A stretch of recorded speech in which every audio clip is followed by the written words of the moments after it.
তোমরা আমাকে অনেকে কমেন্ট করো, সুজন ভাই তোমার কবিতরগুলা দেখাইও। এই দেখো আমার কবিতরগুলা, আমি এনে পালি কবিতরগুলা। এনে 100 কবিতর আছে। তা আমি অনেক কবিতর পালি, সম্পূর্ণ কবিতর তোমাদের মাঝে কিছুদিন আগে একটা ভিডিও দিছিলাম, আবার আজকে একটা ভিডিও দিতেছি। এটার ভিডিও দেওয়া হয় নাই, অন্য কবিতরের ভিডিও দেওয়া হয়েছে। দেখো আমার কবিতর, এই দেখো খাওন দিছি, খাওন খাইছে। এই দেখো এটার ভিতরে পানি, দেখছো কত সুন্দর কবিতর। সবসময় তোমাদের মাঝে আমি ভিডিওগুলা দেখাই, তোমাদের মাঝে তোমরা আমার ভিডিওগুলো বেশি বেশি দেখবা, আর তোমাদের মূল্যবান মতামত কমেন্টে জানাইবা। তোমরা কে কোথায় থেকে আমার ভিডিওগুলো দেখো। আমি কুয়েত থেকে ভিডিও করি, সবসময় তোমাদের মাঝে শেয়ার করি। দেখো কত সুন্দর কবিতর, অনেক কবিতর আছে এনে, 80টা কবিতর আছে। দেখছো এই কফে কফে কফে কফে বেড়ায় কবিতর, দেখছো সব কবিতর এই যে নিচে বেড়ায় আছে। এদের এই যে খাউন দিছি, দেখছো। তো তোমরা কে কোথায় থেকে দেখো অবশ্যই তোমাদের মূল্যবান মতামত কমেন্টে জানাইবা। যদি সুজন ভাইয়ের ভিডিওটা ভালো লাগে অবশ্যই শেয়ার করবা। আমি কুয়েত থেকে ভিডিও করি, সবসময় তোমাদের মাঝে শেয়ার করি। তো আজকের ভিডিওটা আমার সবাই দেখবা, ধৈর্য ধরে কী কী কাজ করি সবসময় তোমাদের মাঝে শেয়ার করি। তো আজকের সম্পূর্ণ ভিডিওটা দেখাও। এই হলো আমার মুরগিটি, দেখেন আমি এনে মুরগিও পালি, সবসময় ভিডিওটা এসে ধৈর্য ধরে দেখবেন। এই দেখেন এনে আমার গাছ আছে, দেখছেন এই যে এনে আমি গাছও লাগাইছি। এই দেখেন এই বাড়িঘরগুলা সবসময় আমি দেখাই। এই যে আমার মুরগিগুলা ঘরের ভিতরে,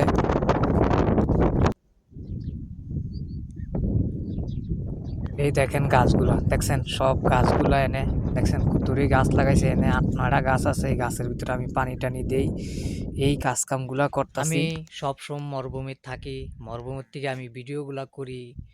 বাস্তব যেই জিনিসগুলা ঘটনাগুলো আমি তোমাদের মাঝে সবসময় শেয়ার করি। আসলে আমি চাই না আমার একটা বাংলাদেশের লোক এই আরব কান্ট্রিতে আইসা দালালে কপরে পইরা বিপদে পড়ুক, আমি এই জিনিসগুলা কখনো চাই না। আমি বাস্তব জিনিসগুলা তোমাদের মাঝে শেয়ার করি। দালালে কই আনে একটা, দালালে কাজ দেয় একটা, দালালের কাজে কথায় কখনো কোনো মিল পাওয়া যায় না। তো অনেকে আমাকে কমেন্ট করেন ইনবক্সে আইসা, অনেকে অনেক ধরনের মন্তব্য করেন আমি কেন ভিডিও করি।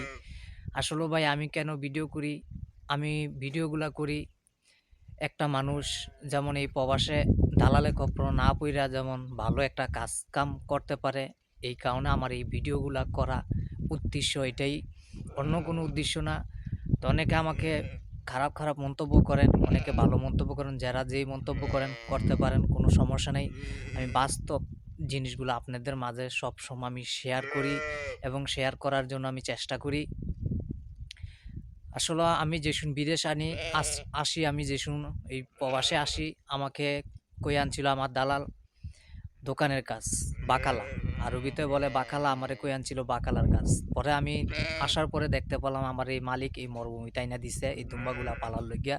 তা আমি এই দুম্বাগুলা পালতাছি, আরও দুম্বা আছে তোমাদের মাঝে আমি দেখাই মাঝে মধ্যে, তোমরা হয়তো খেয়াল করো না। ওই যে দেখছো ওই অন্য দুম্বা আছে অনেকগুলা, তো অন্য আছে মনে হয় 50-60টা, আর এনা আছে মনে হয় 70টার মতন দুম্বা। আমি এই দুম্বার ভিডিওগুলা সবসময় তোমাদের মাঝে শেয়ার করি। দালালের থেকে যেমন সবসময় মানুষ বিরত থাকতে পারে, দালাল সত্যরে মিথ্যা বলে, মিথ্যারে সত্য বলে, এটাই হলো দালালের একটা পেশা, এটাই হলো দালালের একটা নেশা। আসলে দালাল তো দালালি, দালালের কথা কইয়া কখনো কোনো কিছু শেষ করা যাবে না। বিশাল যতই কথা বলেন না কেন কখনো দালালের কথা কইয়া শেষ করতে পারবে না। আমি রাত্রে দুম্বাগুলোই দেখছেন লোহাতা বেড়া দাও এখানে রাখি, বৃষ্টি ভিজে রইদে শুকায়, এরকমই। কালকে বিশাল মরুভূমির ভিতরে রাত্রে বিশাল তুফান হয়েছিল, এই ঝড় তুফানের ভিতরেই আমি এই দুম্বাগুলা এনে রাখছিলাম। সারা রাত্রে আমি ঘুমাইতে পারি নাই, কই দুম্বাগুলা কি আবার কোনো দিকে জায়গা কিনা, কোনো দিকে কি জায়গা কিনা লোহা টোয়া ভাঙ্গিয়া, তো এগুলো হেভি শক্তিশালী, এই দুম্বাটি হেভি শক্তিশালী। যদি লোহাটা ভাঙ্গিয়া জায়গা তাহলে অনেক বিপদে পড়ে যামুগা।